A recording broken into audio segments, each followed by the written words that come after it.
भारत के digital multi system ऑपरेटरों MSO का प्रतिनिधित्व करने वाली सर्वोच्च संस्था all India digital cable federation ने सरकार से केबल टीवी सेवाओं पर जीएसटी की दर को मौजूदा 18% स्लैब से घटाकर 5% करने की अपील की है। तो ये अनुरोध सरकार से जीएसटी सुधारों को लागू करने को लेकर किया गया है। एआईडीसीएफ ने इस बाबत वित्त मंत्रालय और सूचना एवं प्रसारण मंत्रालय दोनों को औपचारिक रूप से पत्र लिखकर इस मुद्दे को उठाने का आग्रह किया। एआईडीसीएफ ने इस बात पर जोर दिया कि केबल टीवी उद्योग भारत के प्रसारण तंत्र का एक महत्वपूर्ण स्तंभ बना हुआ है, जो 6.4 करोड़ से ज्यादा घरों तक अपनी सेवाएं देता है।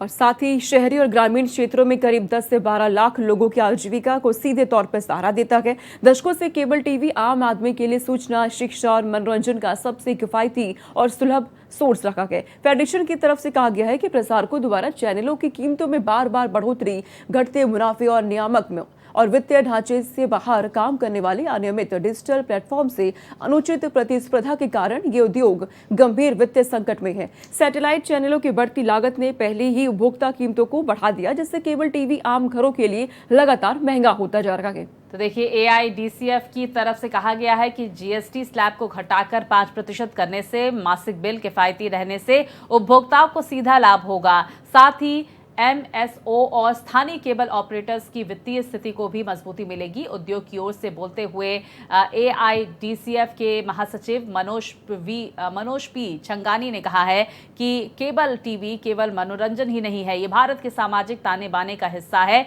छोटे शहरों और ग्रामीण क्षेत्रों में परिवार शिक्षा, सूचना और संस्कृति के साझा माध्यम के रूप में इसके इर्द गिर्द एकत्रित होते हैं। तो जीएसटी को 5% और तर्क संगत बनाने से न केवल उपभोक्ताओं पर बोझ कम होगा, बल्कि लाखों लोगों की आजीविका भी सुरक्षित रहेगी और एक ऐसे उद्योग की रक्षा होगी जो डिजिटल खाई को पाटने में महत्वपूर्ण भूमिका निभाता रहा है।